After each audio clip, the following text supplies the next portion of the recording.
pas de père. Pour le prophète, on connaissait son père, on connaissait sa mère. Wallah, il était tellement humble, le prophète Mohammed sallallahu alayhi wa sallam, il devait recevoir quelqu'un qui tremblait. Il lui a dit, mais pourquoi tu trembles comme ça?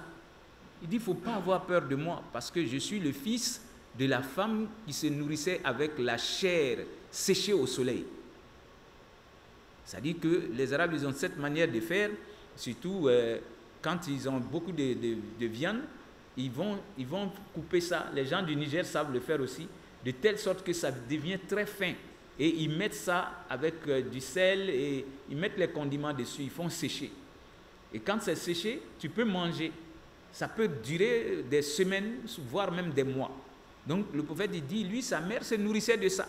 Pour dire que je ne suis pas ce que tu penses être un roi ou un empereur. Non, non, non. Il a calmé la personne en disant, moi je suis un être humain comme toi.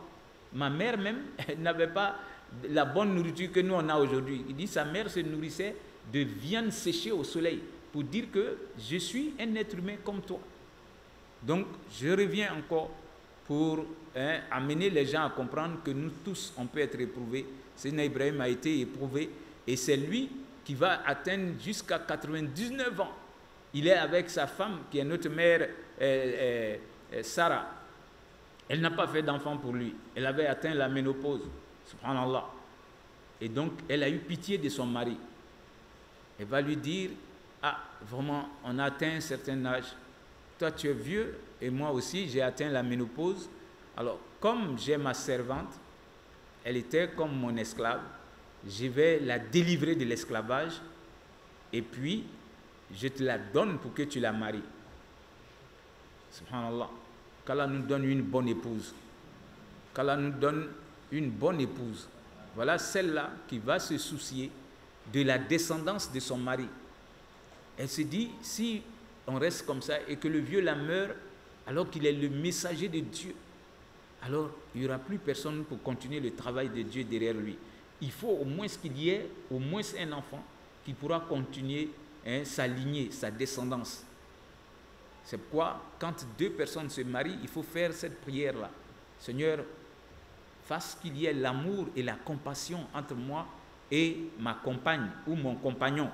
La femme doit faire ça en cachette et l'homme aussi doit faire ça en cachette.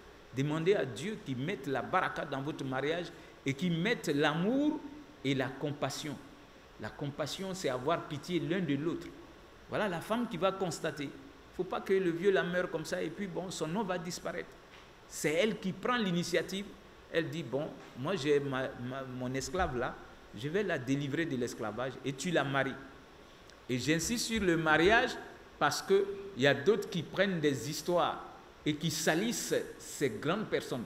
Ibrahim qui était aimé de Dieu, jusqu'à Dieu lui a donné le degré de Khalil. Lui, il ne va jamais commettre l'adultère. C'est pourquoi, quand on est musulman, il faut connaître la version des histoires des prophètes à partir de notre livre. C'est ce qui est la vérité.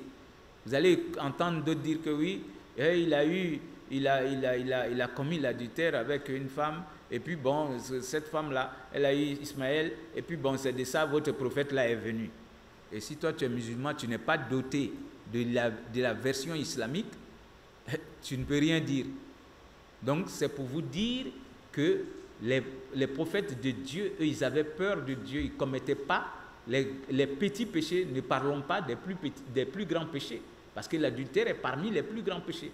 Ce n'est pas Ibrahim que Dieu a choisi qui ira commettre l'adultère pour faire un enfant. Donc ça c'est tellement important. Alors c'est sa femme qui a été bonne, qui va donner l'idée à son mari de prendre son esclave qu'elle a délivré, elle n'était plus esclave. Quand on t'a délivré de l'esclavage, tu retrouves ta dignité. Alors, Ibrahim va la marier. Et Dieu, sachant faire les choses, c'est ce qu'il avait décidé. Alors, quand il va entrer avec elle, elle va avoir un enfant. Subhanallah. Et Dieu, il a fait que la lueur qui démontre que le prophète, le dernier messager, il va venir, cette lueur-là se déplaçait dans les prophètes et les messagers qui venaient depuis Abraham. Alors, ici, quand l'enfant va naître de cette femme qu'elle-même elle a donnée à son mari, on a vu la lueur s'est déplacée d'Abraham pour venir dans l'enfant. Et cette lueur-là était visible.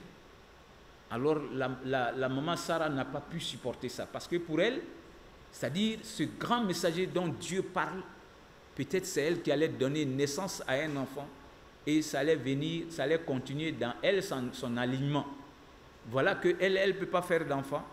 La femme qu'elle allait prendre pour donner aussi, c'est celle-là qui va avoir un enfant et on va découvrir que la lueur qui démontre que le plus grand des messagers arrive, cette lueur-là se retrouve sur le bébé. Ça veut dire que même si elle vient faire des enfants même, c'est sûr que ces enfants seront aussi peut-être des prophètes, mais ils ne pourront pas avoir cette grandeur-là qui était prédestinée à être avec le dernier messager. Donc, ici, elle a été, ça c'est humain, elle a été jalouse. Elle a été tellement jalouse qu'elle va dire à Ibrahim, je ne supporte plus la présence de cette femme-là et de son bébé. Je veux que tu les enlèves ici, je ne veux plus les voir. Subhanallah. Voilà une autre épreuve pour un messager de Dieu, pour un ami de Dieu. C'est vous dire que Dieu peut t'éprouver même avec ton épouse. Il faut être patient pour garder le mariage. Alors, où je vais les mettre? Ah non, non, il faut que tu partes avec. Voilà, ça ce sont aussi nos mamans. Tu peux voir un président, un ministre, quand sa femme veut lui rendre la vie difficile, là, haya. Wallah, le gars il est au travail, même quand le vigile veut attraper son sac, mais toi tu ne sais pas d'où vient le problème, ça vient de la maison. Celle qui est là-bas, là, il peut la frapper, il peut tout faire, mais à cause de son nom, là, il est obligé de garder son silence, de garder ses nerfs pour ne pas commettre encore des bêtises, mais il est embêté. Elle ne veut plus, peut-être bien préparée, elle te regarde avec des yeux, tu parles, donc le vieux était embêté. Et comme Dieu, il n'abandonne jamais ses amis, alors il va se plaindre à Dieu. Seigneur, où je vais les déposer? Donc Allah subhanahu wa ta'ala, wallahi, chaque fois il a un plan pour l'être humain. Et souvent quand Dieu est en train d'arranger, toi tu dis qu'il est en train de gâter. Voilà, la pauvre, c'est toi, je te servais, tu m'as délivré de l'esclavage, tu m'as donné, ton mari m'a marié, voilà que tu veux. Au lieu de prendre ce bébé-là pour être contente, non, elle est devenue jalouse. Elle dit, il faut les amener loin de moi, je ne veux plus les voir. Bon, Dieu, il dit, bon, Ibrahim, Djibril va venir te conduire, il va te montrer où aller les déposer. Voilà comment ils vont quitter jusqu'en Palestine pour venir où se trouve la Mecque actuellement. Et quand ils vont arriver là-bas, subhanallah, ils vont descendre. C'est-à-dire, Djibril va lui dire à Ibrahim, c'est ici que tu vas descendre. Il va dire, ici, que oui. Mais il n'y a personne ici.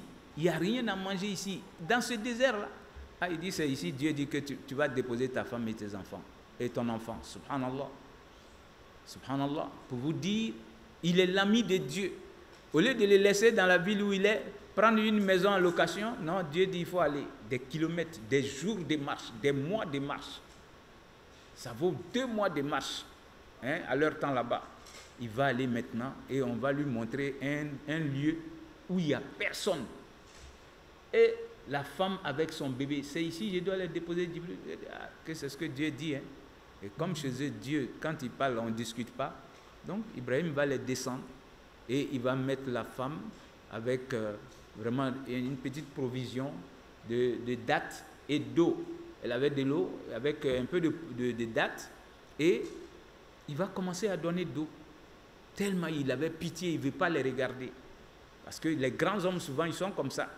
Ils ont les larmes très faciles. Il ne veut pas les regarder, il a donné d'eau. En partant maintenant, notre mère Hajar va dire, Ibrahim, comment tu vas nous laisser ici? Il n'y a personne ici. Mais tu donnes d'eau, tu t'en vas. Ibrahim. Et il ne répondait pas. Mais elle va dire, mais c'est Dieu qui dit de nous laisser ici? C'est là il va dire, oui, c'est Dieu qui m'a ordonné de vous laisser ici. Subhanallah. Wallahi, c'est pourquoi il faut tout le temps faire attention aux critères de choix du prophète pour se marier. Il va dire, si quelqu'un vous vient, il veut se marier à vous, que vous soyez femme ou homme, alors les critères que le prophète a choisis, il dit, si la personne est de la religion islamique, c'est-à-dire sa conception de Dieu est conforme à ta conception, qui est que Dieu, il est le seul qui mérite d'être adoré et Mohammed est son dernier messager. Donc, il est croyant. Alors, on peut être musulman et ensuite être doté de bon caractère. Parce que tu peux trouver des musulmans qui ne sont pas dotés de bon caractère. Donc, le prophète a donné ces 2 critères-là. Alors ici, cette femme-là, Wallah, elle croyait en Dieu, malgré qu'elle a été servante, mais comme on a dit le nom de Dieu, elle dit, est-ce que c'est Dieu qui dit de me laisser ici avec mon enfant? Quand Ibrahim a dit, oui, c'est Dieu qui me l'a dit, Wallah, elle n'a plus discuté, elle dit, ce Dieu-là ne nous abandonnera pas. Subhanallah. Ça, c'est une leçon pour nous tous. Elle croit en Dieu. Si c'est Dieu qui dit de venir me laisser ici, dans ce désert-là, où il n'y a pas d'eau, où il n'y a pas de nourriture, moi et mon enfant, et toi qui es le Père, tu nous donnes d'eau, alors je sais qu'il ne nous abandonnera pas. Wallah, Dieu aime qu'on lui fasse confiance. Dieu aime que dans les moments difficiles, que c'est vers lui uniquement qu'on se retourne pour demander son aide.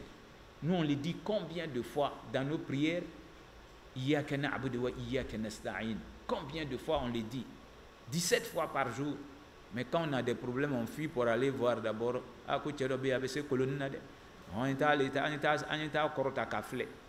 Donc, la colonie c'est comme tu as donné d'eau à Dieu.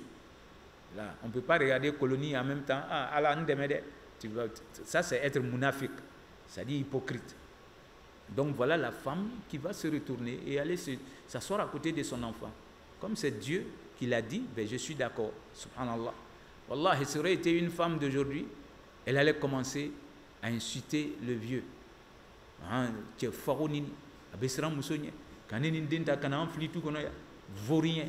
Et ensuite tu savais ça, fallait pas me marier. Regarde comment il s'en va là-bas. Abekansu befo kache buruja. Ah oui, oui.